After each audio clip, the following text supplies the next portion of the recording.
Haitian President Jovenel Moise assassinated inside his home in Port-au-Prince overnight. And you saw this live only on Local 10. Haitian First Lady Martine Moise airlifted to South Florida. Moise was critically hurt after being shot several times. And Local 10 was the one and only station there when the First Lady was transferred from a medical transport jet to a waiting ambulance. And Janine Stanwood is live now in Fort Lauderdale with our exclusive tonight. Janine.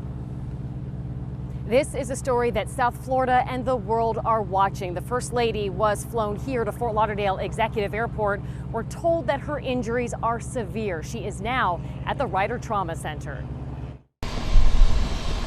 The plane landing at Fort Lauderdale Executive Airport, we're told, transporting Haiti's First Lady, Martine Moise, suffering from gunshot wounds to her arms and thigh, a severe injury to her hand and her abdomen. You can see she's surrounded by U.S. Customs and Border Protection officers before being loaded into a private ambulance and driven to a South Florida hospital. It was in the early morning assassination of her husband, Haitian President Jovenel Moise, when officials say the First Lady was shot multiple times in their private residence.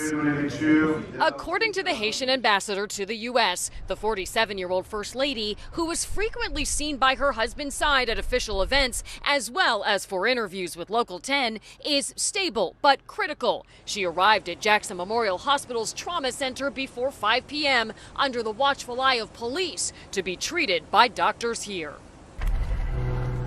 And the interim prime minister has condemned the assassination. As for the couple's children, we understand they are safe and in protective custody. We're in Fort Lauderdale. I'm Janine Stanwood, Local 10 News.